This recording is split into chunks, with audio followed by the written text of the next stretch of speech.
You know, when I say the word alchemy, what's the first thing that pops into your head? Probably some dusty old lab, right?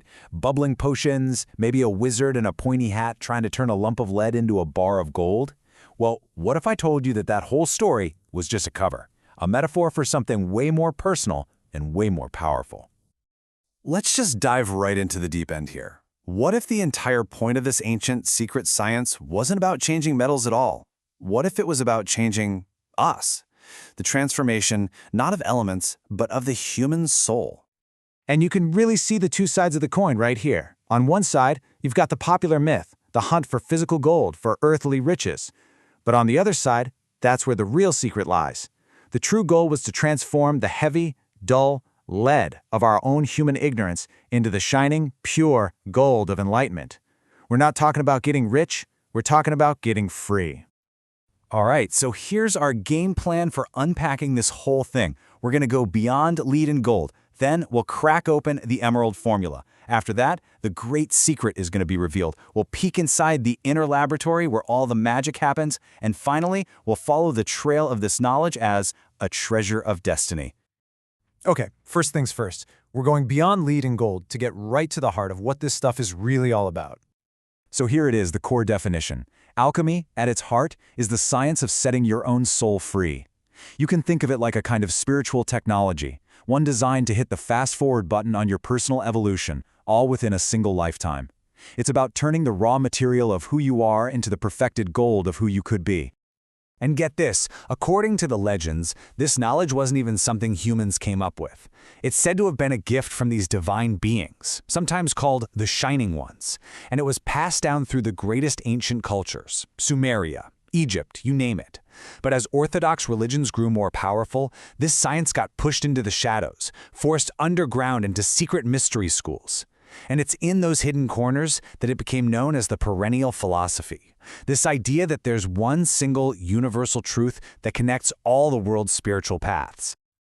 Okay, so if that's the big idea, how does it actually work? Well, that brings us to part 2, the Emerald formula. This is supposedly the blueprint for creation itself.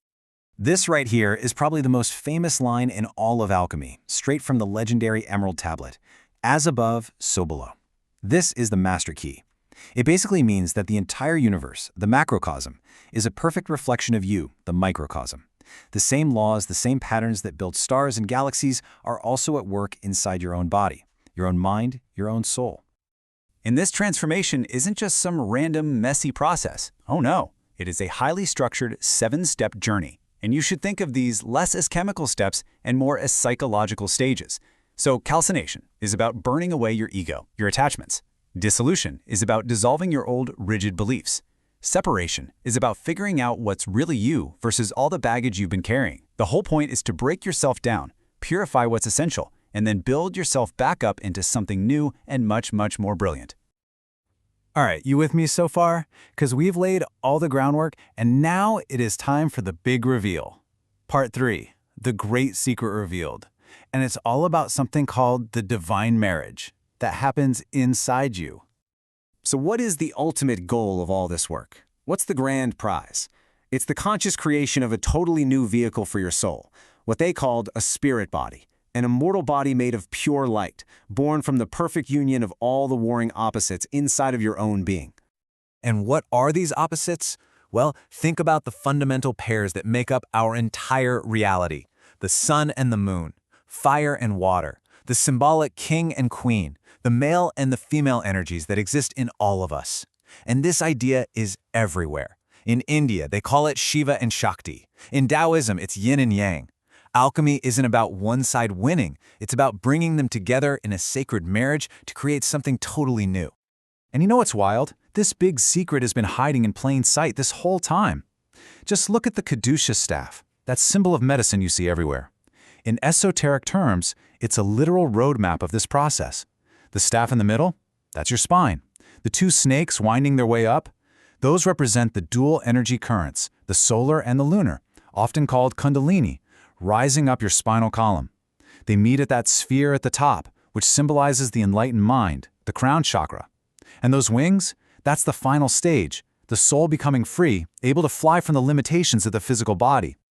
So where does all this incredible world-changing work actually happen? In some secret temple on a mountaintop? Nope. That brings us to part 4, the inner laboratory. The body is the temple. Yeah, you can forget all those images of bubbling beakers and smoking burners. The alchemists were crystal clear about this. The only laboratory that truly matters is your own body. This is the sacred vessel. This is the temple where the great work is done. This entire science is designed to do in one life what might otherwise take thousands, to consciously put your own soul's evolution into overdrive. Now, this inner work generally breaks down into 2 main paths, or 2 different highways to the same destination. You've got Taoist alchemy, which is all about creating the elixir of life entirely inside yourself through things like meditation and breathwork. Then you've got Tantric alchemy, which uses that same internal work, but also combines it with a physical elixir, made in an actual lab, which is believed to speed the whole process up. And the fuel for this internal fire?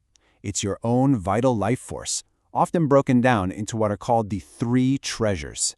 This is your deep foundational essence, or Jing. It's your active day-to-day energy, your Qi. And it's your radiant spirit, your Shen. Now the key here is that this powerful life force, which is often tied to our creative or sexual energy, is not meant to be wasted. Instead, it's carefully conserved and circulated up through the body, becoming the high-octane fuel for this incredible transformation. Okay, so if this science is so powerful, where has it been all this time?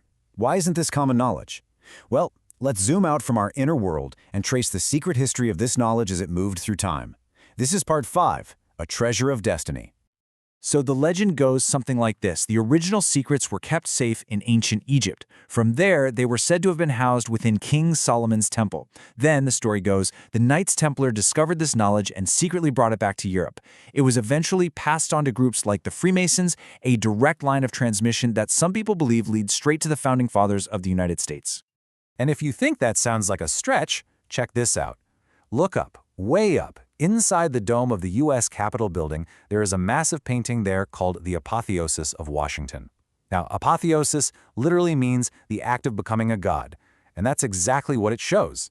George Washington ascending into the heavens, becoming a divine being, surrounded by figures like Mercury, a central character in alchemy.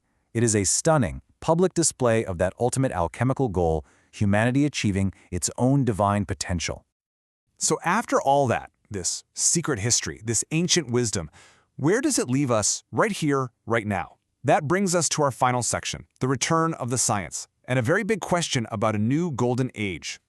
You know, so many ancient prophecies from different cultures all over the world point to our current time as one of massive change.